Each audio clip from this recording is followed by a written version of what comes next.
Hello, welcome to Secure Talk, your trusted source of information on the latest threats, trends, tools, and technology related to cybersecurity and Hello, everybody. Welcome to Secure Talk. Secure Talk is brought to you by AdeQuest, your cybersecurity and compliance partner. My name is Mark Schreiner, and I'll be your host for this episode of Secure Talk. Today, we're going to be talking with Jim Bowers, who is a security architect for TBI. TBI is a Chicago-based telecommunications master agent, and Jim is an authority in cybersecurity. He has about 20 years of in-depth security engineering knowledge across several verticals, including finance, healthcare, manufacturing, and technology. He has experience that ranges from architecting complete security and infrastructure projects to assessments for vulnerabilities, understanding risk management, conducting phishing and training simulations, as well as DDoS mitigations, endpoint protections, and managed security operation centers, or SOCs. Morning, Jim. How are you today? Good morning, Mark. Doing great. No breaches today, so far it's pretty good. No breaches, and hopefully wherever you're at, no major weather or climatic events going on. The country's kind of all upside down right now. It definitely is. I'm pretty lucky. I'm in the Carolinas, so we have some sunny weather and looking good here. Excellent. So, well, I took a long road trip south, and because I'm normally up in Seattle, and we got hit by a bunch of snow this week. But I'm down, and I'm looking out the window at palm trees and sunshine. I'm down in the Palm Springs area, and it's very, very nice. I can understand why people live down here. I can too. Love Palm Springs. Yeah, it's awesome. Hey, Jim, before we jump in, I introduced you, but I maybe like to talk a little bit before we jump into the meat of the show, a little bit about what you do with TBI, because I know that TBI is a master agent, but I just like to kind of drill down on that, and that'll maybe set the stage for the rest of the show.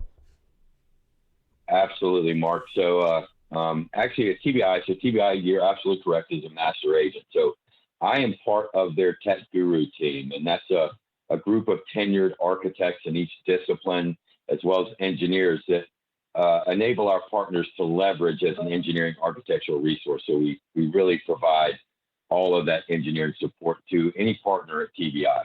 I'm the cybersecurity expert within that the tech guru team, and I really work on a couple facets. So I help, from that business discussion on any partner's solution-based selling from a cybersecurity perspective and engineering for any of our partners.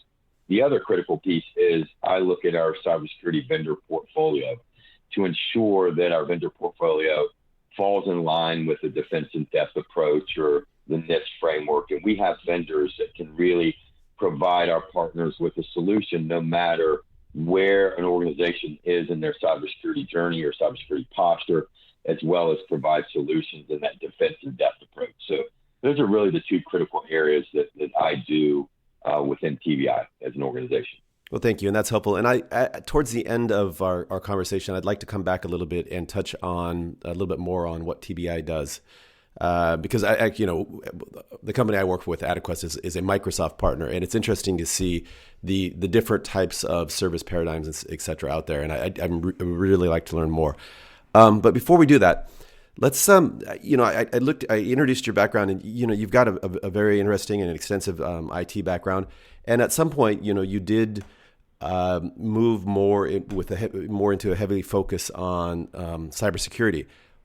Can you explain a little bit like why and how that happened? I mean, in some cases, people, it's kind of like an accidental career growth, and some people do it more in a more planned manner.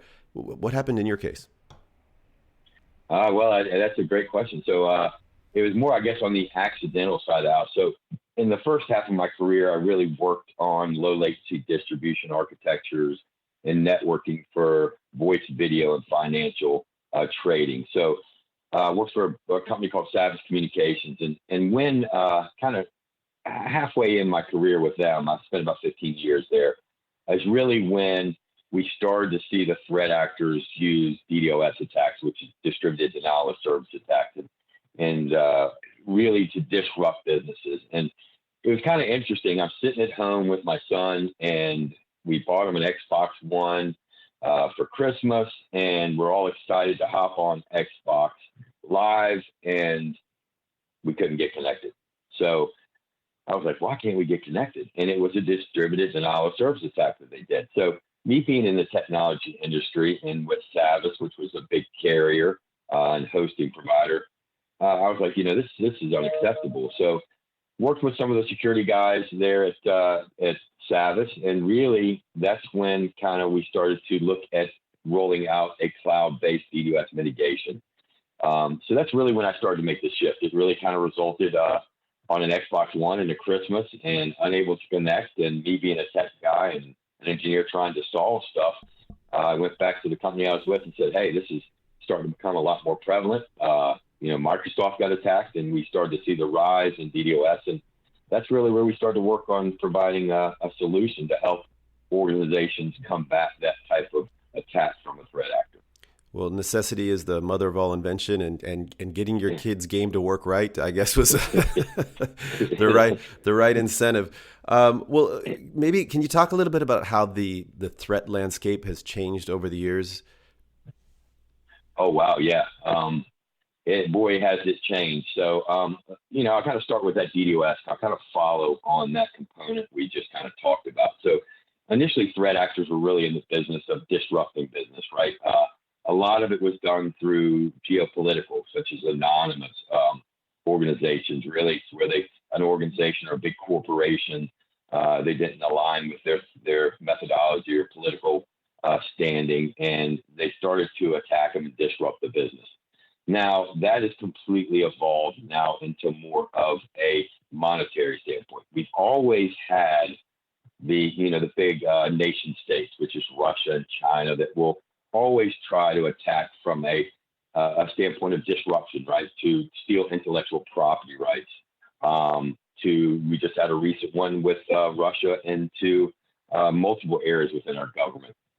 So really it started to come from a disruption of business now into a monetary aspect, right? They realize that I can make a lot of money, not just disrupting business, but holding businesses hostage, right? And that's the ransomware and the malware aspect. And it's like anything else. As technology evolves, so did the threat actors evolve, and they keep up with the technology. Today, they're heavily funded, so they're very, very crafty in what they do. So it's evolved from a disruption aspect more into a monetary aspect. And as technology grows within organizations, as organizations move to the cloud, as organizations move voice into the cloud, and we can talk about how the pandemic has caused a huge disruption, that in turn has opened up the landscape for the threat actors. It's grown exponentially. So think of it like anything else. Think of threat actors as salespeople. They want to make money, and that's what they're in the business to do. And they go after the big companies, but they'll also go after the small companies. So it's really evolved from the disruption to a monetary aspect. And also, we'll always have those threat actors that are going for the intellectual property rights and disruption of government and democracies and so forth. Well, you just mentioned the pandemic and the effect, or I think you implied that it almost accelerated or widened the threat environment. Can you explain a little bit about that? Absolutely. Threat actors are loving the environment we're in today. And let's think about what the pandemic did to organizations. We were all forced to all of a sudden work remotely. So you have multiple organizations that did have remote workers. Mark, I'm sure you've connected into your company through a secure remote access, but that grew exponentially. So what organizations realized was, oh my gosh, I got to become more agile, right? This model is not working. I don't have my employees in my brick and mortar facility anymore. They're working from home. They're working for Starbucks. So you had the huge influx and increase of remote workers, and that causes a lot of challenges for organizations. Also, what causes challenges is, let's say most organizations had started that digital transformation, but they weren't fully there. So you still had applications in their main data center. They weren't up in the cloud. And now you don't have your end users, again, in that office accessing those applications over the local area network. Now they're having to access it remotely. So that in turn caused companies to accelerate their digital transformation, accelerate moving voice to the cloud. And we're in the middle of this. Figure out ways to securely allow remote employees to access that data. IPsec VPNs are just not cutting it from a secure remote access. So when you accelerate anything, there's room for errors and mistakes. LAN infrastructures are changing, right? So we have traditional hub and spoke models where you have all these remote offices connecting in over private networks to a main location to access applications. That's no longer viable because now your applications aren't there. That perimeter is eroding, right? And when that perimeter erodes and your applications are now up in the cloud, it provides great amount of challenges for organizations.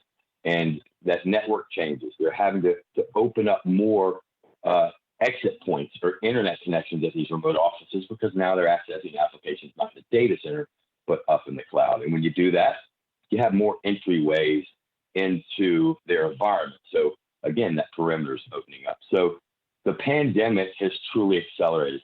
FBI, according to the statistic, 500% increase in ransomware attacks. That's tremendous. Huge increase in attacks on cloud-based services. Microsoft is seeing 117 million different variants a week on attacks through email. So threat actors know the pandemic has disrupted businesses.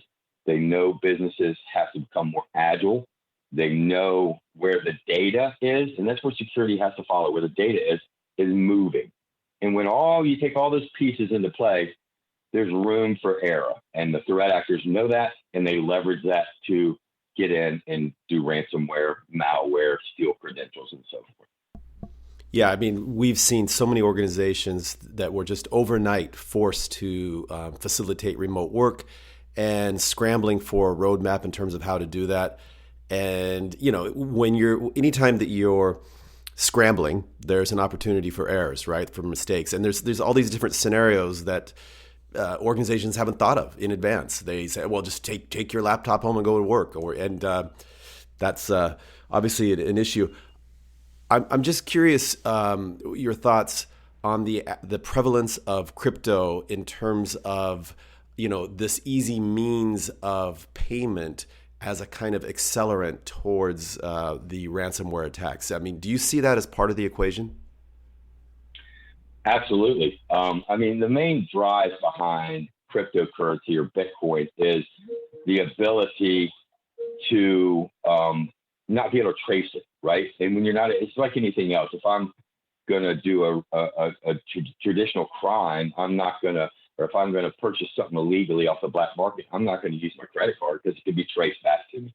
So the number one and probably the only form of payment in the ransomware is going to be Bitcoin. So the rise of that and the inherent security and non-traceable aspect of Bitcoin really enabled, right, this to grow because they don't have to worry about being tracked on getting payment from that aspect.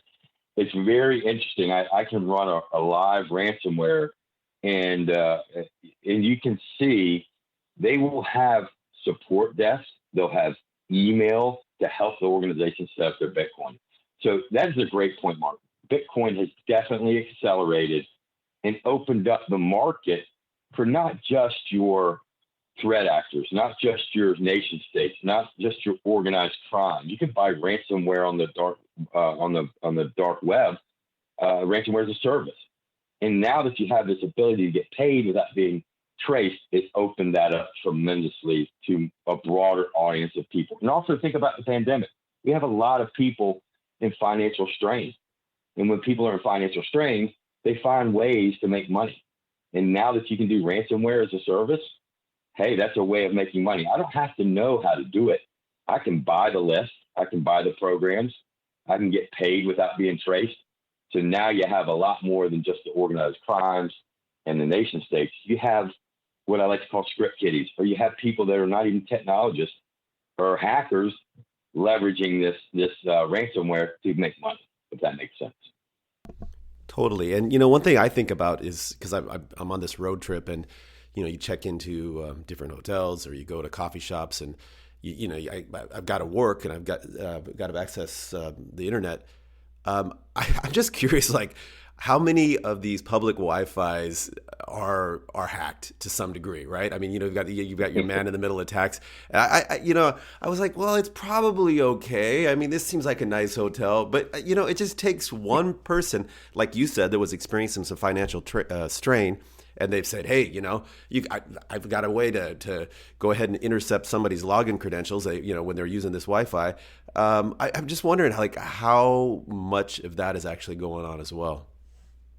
Oh my gosh. So, I love being in security, but yet I can't stand being in security because exactly stuff you say. I have Kali Linux. It's a hacking distribution. You can download it free. It has all the hacking tools. I can go on YouTube and watch a video. I taught my 17-year-old son how to hack a wireless network in 30 minutes. So you've taught your 17-year-old son how to pay for his college education. Exactly. Now I told him to make sure and use Bitcoin for payment so we couldn't get traced, but at least it takes the burden off of me. But that's the scary thing, right? Broadens that landscape for exactly what you said. I'm working for Starbucks. I'm working from home. Is my home network secure? I've got an Alexa. I got a Google Home. I got crock pots that are connected. Those are ways threat actors get in. And if they can get through those devices, they can ride into your computer over into your corporate network. So yes, it's very prevalent. It happens more than you think it does, simply for the fact that the tools are there. It's easy, and you don't have to be a nerd like me to do it, if that makes sense. Totally. And it's funny because I have 3 boys myself, and they, whenever I ask them a question, something they don't know, the first thing they do is they call up their favorite virtual assistant, either, Alexa, Cortana, or Siri, and just repeat the question back. And, I can just envision, so Siri, what's my password? or it's just the world we're living in. It's kind of crazy. And it just makes, I guess, your job and anybody who's in the security space, that job that much more difficult and challenging. You touched on that pandemic earlier, and I actually read an article where you were interviewed, and you were talking about the attacks on COVID research organizations and organizations who were developing the vaccine. That's kind of scary. You know what? It really is scary, and for multiple facets, right? If you look at, cyber criminals, they are attacking the research facilities. Russian hacking group, APT, was one of the first very early targeting U.S. and U.K. Canadian research. I mean, most recently, we had a hacker steal information of COVID-19 vaccines in a cyber attack against the European Union, and they published the data online, but they published the data manipulated, right? And what does that do? It causes disinformation designed to undermine the trust in vaccines, right? So it's not just getting the data. So, we're all suffering from this pandemic. So anybody that's able to produce a viable vaccine looks good throughout the world, right? And helps our population. You look at, most of it is coming from the nation states, Russia, North Korea, China, and to disrupt our democracy. And yeah, it's very scary because at the end of the day, what that does is it makes people less confident in going to get that vaccine. Also, which is even more scary in my opinion, there's the possibility of, if I'm able to go and manipulate that data, not take that data, but manipulate it, what are the chances of when we start mass producing this, we start implementing the Defense Control Act, right? Is there a chance that those mass producers that are not Pfizer or not Moderna can make that vaccine with manipulated data? So, yeah, that is probably one of the most eye-opening interviews I did, in the reality of knowing that this is happening, not just to steal the data, but to manipulate. It's called disruption, and disinformation is really scary in my opinion. The disinformation over the last few years is in my opinion, one of the most disturbing and biggest threats to, as you said, to our democracy.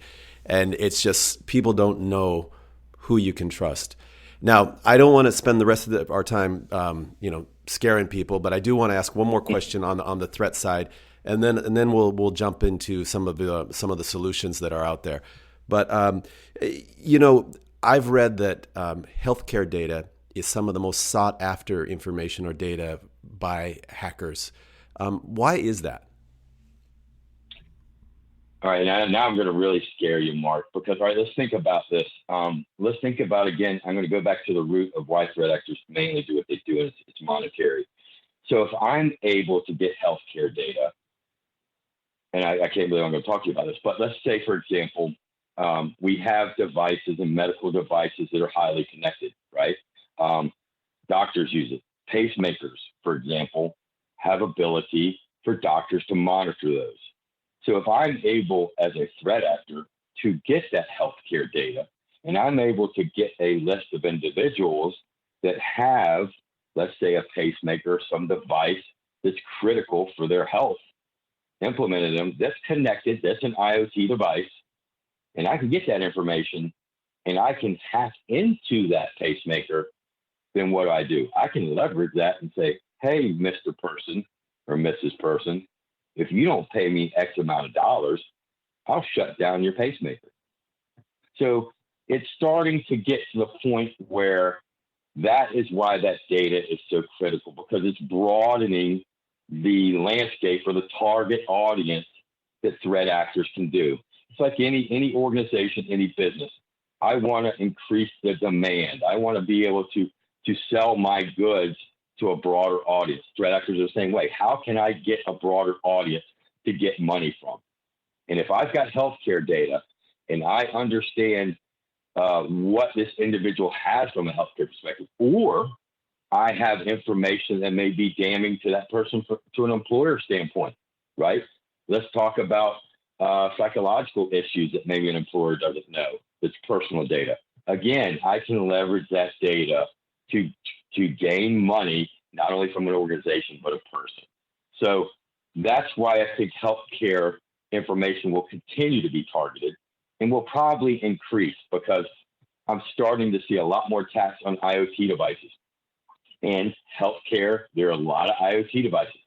There's devices that within a surgery or within a hospital, not just with an individual, but help keep people alive.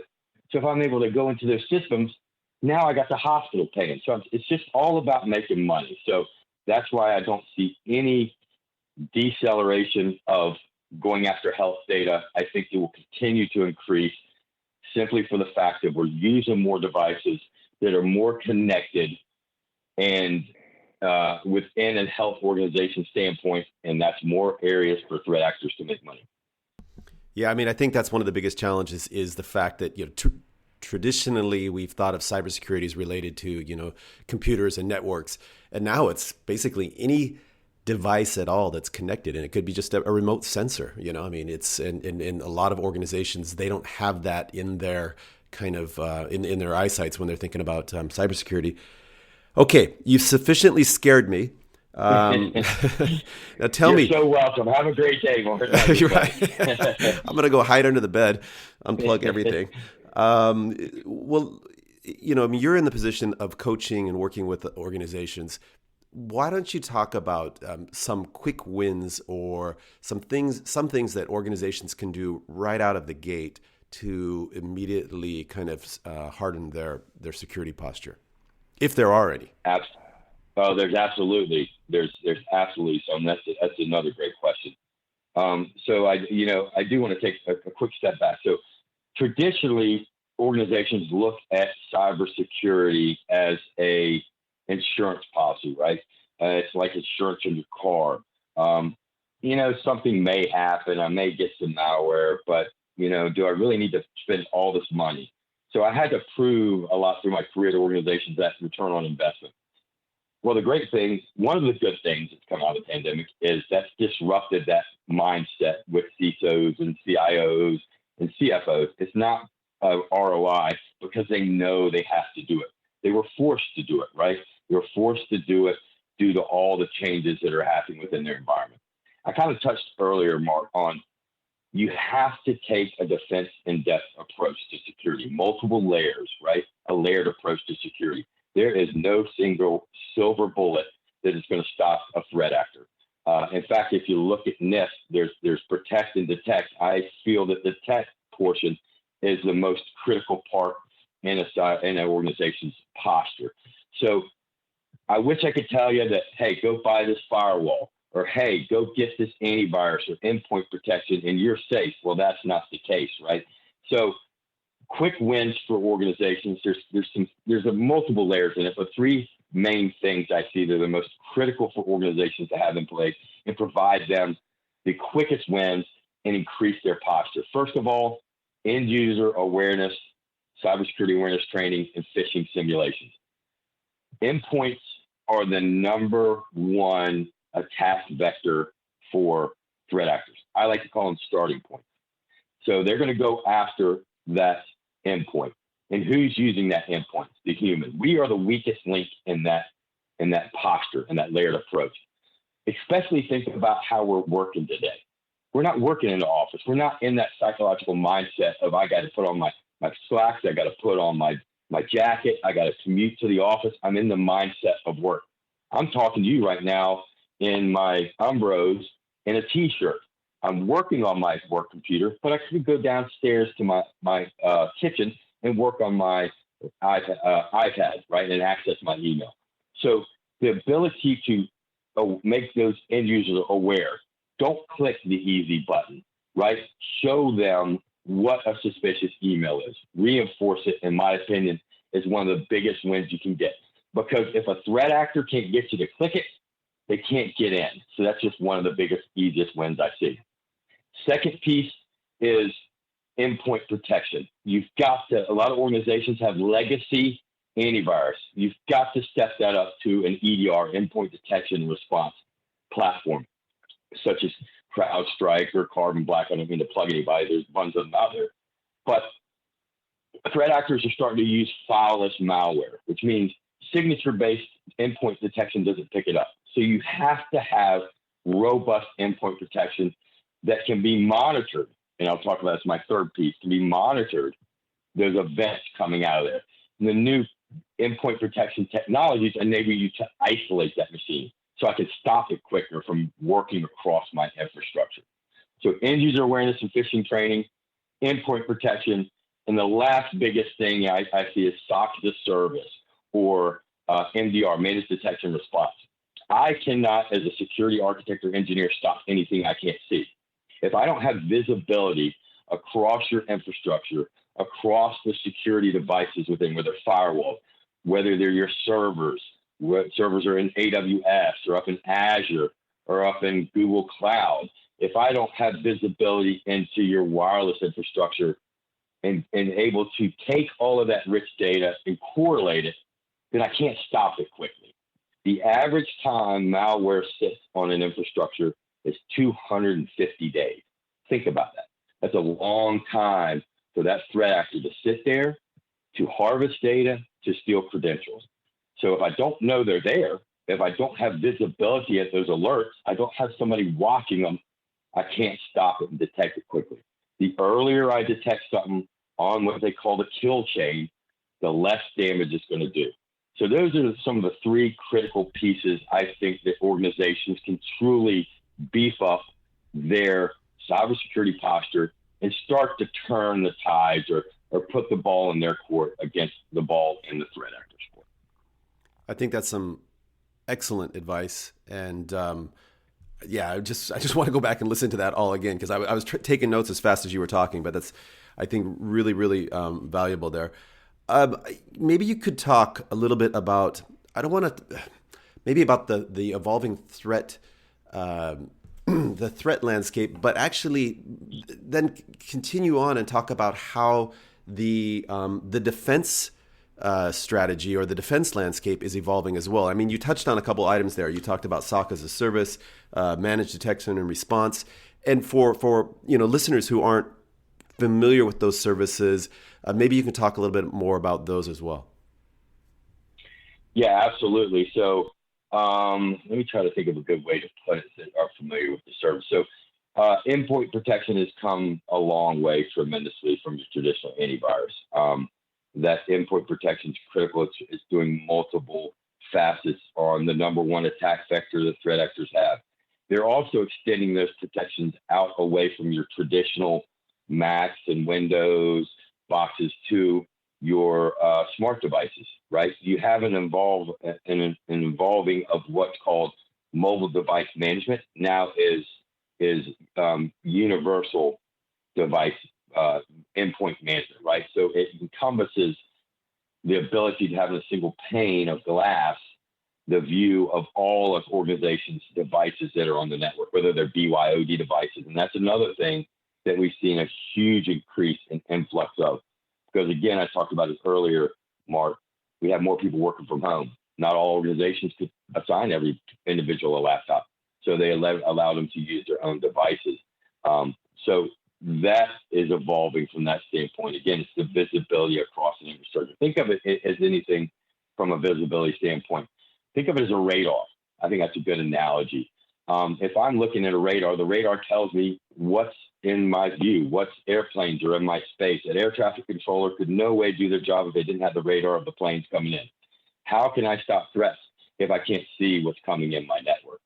So the visibility aspect is critical. And it's critical on not just being able to see the threats, but it's enabling organizations to do that digital transformation, to have those changes that are happening within their organization, from shifting to cloud to moving voice to cloud. Because now I have visibility. I know when I do those things, I'm going to have potential of a fat finger, or I'm going to have potential of a misconfiguration. But if I have that visibility and I'm able to detect it, then that mistake doesn't become as critical as if I don't see it. Hopefully I answered your question. I may have gone off on a tangent. You did. But I think that in a lot of organizations, they feel like they have to do everything in-house. Yep. But you know, we're seeing, at least where we sit, you know, that companies are willing to look at some of these services as a managed service offering, because maybe they don't have the resources or the expertise in-house. Are you seeing that as well? Absolutely. Thank you for bringing that up. Yes. So your big banks, your big hospitals have the funds to have a very big budget for their security operations center, but 80% of organizations don't. SMB space don't, small and medium-sized businesses. And one thing I want to stress is threat actors don't care who you are. It's a big misnomer that, oh, I'm a small business, I make duct tape, threat actors are not going to come after me. That's absolutely false. They will come after you because you may not have data that they want to sell on the dark web, but you have data that makes your business run. So security is expensive. All the pieces to protect yourself is expensive. Security architects, SOC analysts are expensive. And to have a 24/7, 365 security operations center is very expensive. I wish I could tell you threat actors like to work between 8 and 5. They don't. They like to work over the weekend. They like to do it after the business is closed. So a lot of organizations, and 90% of organizations, don't have that money to have an effective SOC.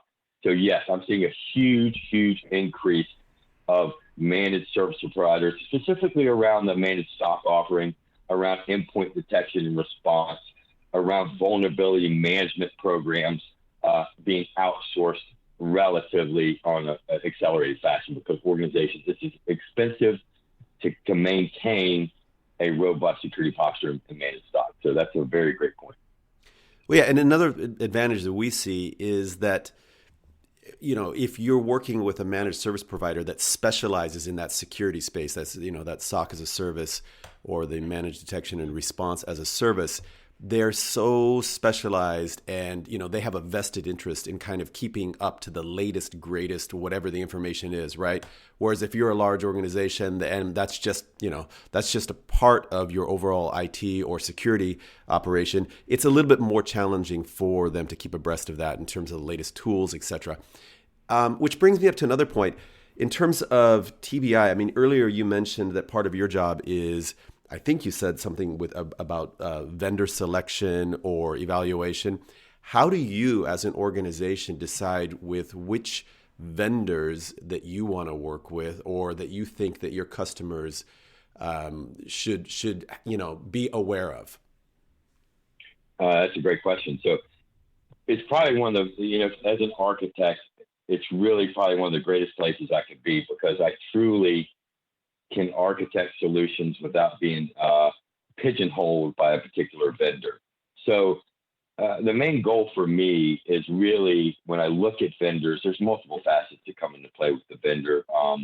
Not necessarily, I'm not going to say it's always the biggest, it's the best. So I look at the overall service, the flexibility of the service, the staff behind it, their operations center, their SOCs, depending on what they, their security operations centers, their employees, their approach to what tools they're using. And you mentioned a great point earlier, the tools, right? Organizations can't keep up with tools, right? And when you go to a managed service, the tools become irrelevant, because the managed provider is going to deploy the tools that they want to use to deliver the service effectively, and they'll keep those tools updated and evaluate them on a regular basis. I just dealt with a customer that still had multiple Windows 98 machines running. I know that's a shocker, but you made a great point that they can't keep up with the technology. So at TBI, I really had the unique ability to be agnostic. I can truly architect solutions for my partners and their customers without having to. I've worked at system integrators where they were Cisco Gold partners, and I had to try to fit the Cisco solution into the problem I was trying to solve for that customer. And in this case, I don't. So I looked at our vendor portfolio. I'm not a big fan of all the big guys always providing all the services. And when I say big guys, the telcos, I won't point them out. I'm more, exactly like you said, I'm more into the security vendors that specialize in that space. I don't mind going with a cutting edge vendor that's pushing the limits.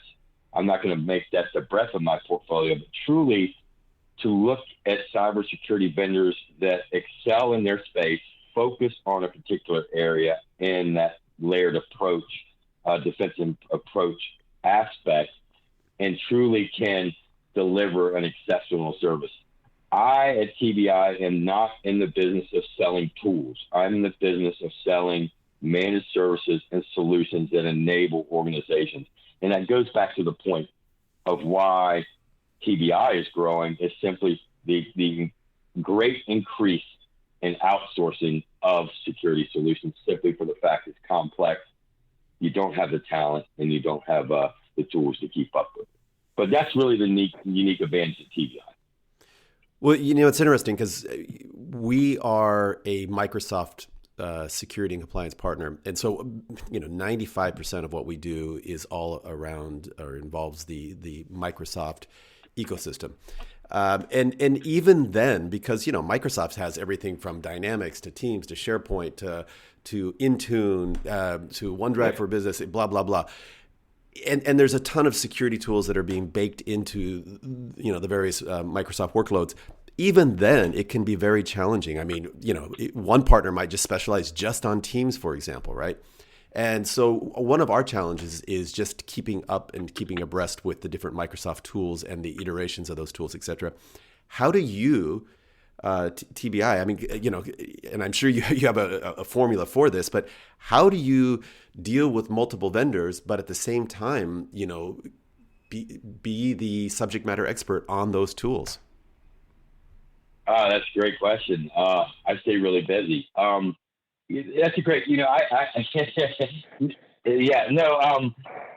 great. I can't be a subject matter expert in every tool. So that's a great point. I work with vendors that work with me and enable me as well.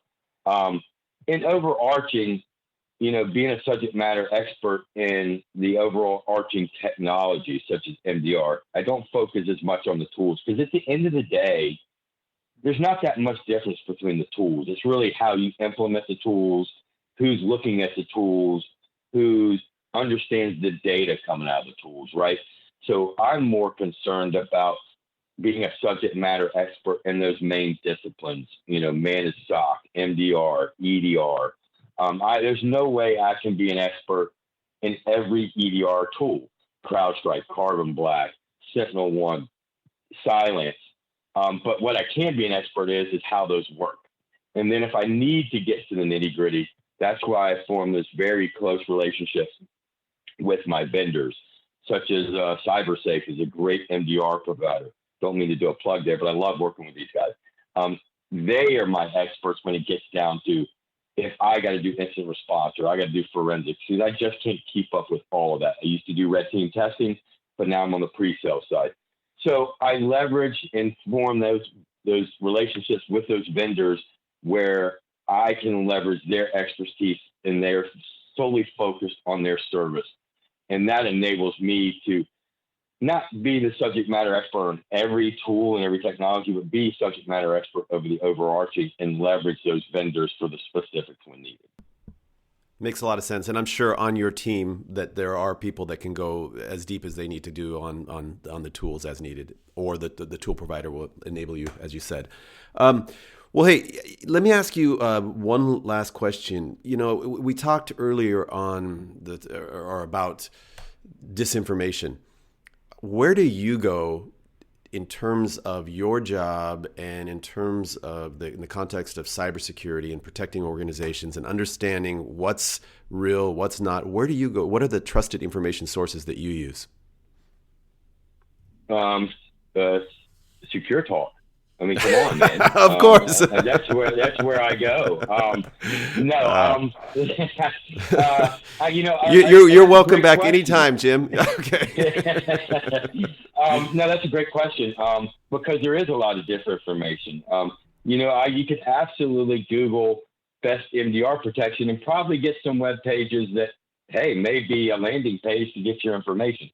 So where I go to some trusted, podcasts, and I really mainly leverage my vendors, Palo Alto, all those guys, the tools, because I know the information coming from those guys is not disinformation. So I get a lot of my information off of white papers that the vendors produce, because a lot of times they won't be specific to their tools or their products they're selling. It's an overarching aspect. So majority of it, I go to those trusted sources that are in this industry: Cisco, Palo Alto, Fortinet, CrowdStrike. I still have a lot of good relationships at a company called SecureWorks. I worked there before here. And also I'm in a group of, I've worked with multiple engineers. So we all get together. I have like a little weekly get together of engineers, not weekly, monthly get together of multiple engineers I've worked with over my career, and we brainstorm together, all the way from SOC analysts that are way smarter than me to engineers that sit on the dark web to pre-sales engineers. So, communities of interest that are trusted sources with individuals that I've worked with through my career. But I try not to rely on Google a lot. I don't want Google to take that wrong, but for exactly what you said, there's a lot of disinformation. If you don't think that threat actors are not going to put that disinformation out there, because think about this. They just hacked, FireEye. FireEye is one of the big vendors. If you don't think they didn't take their tools and reverse engineer them, let's take an endpoint protection. Threat actors will get that and reverse engineer.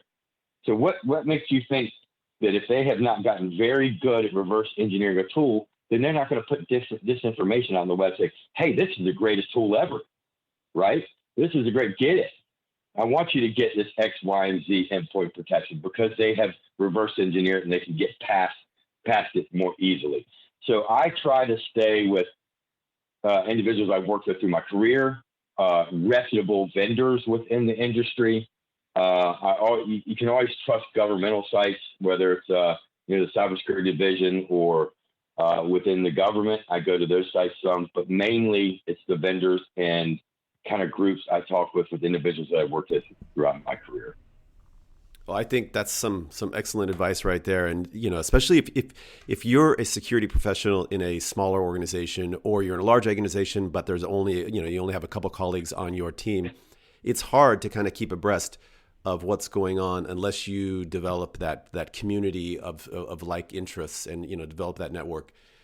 So thank you very much for that. Really enjoyed having you on the show. And I hope that we can have you back in a few months and and do it again. Yes, that was wonderful. I so enjoyed this, Mark. Thank you so much for having me on the podcast. And I really don't say that lightly. Great podcasts like yours really are great resources. So thank you. This was a pleasure. Hello, welcome to Secure Talk, your trusted source of information on the latest threats, trends, tools, and technology related to cybersecurity and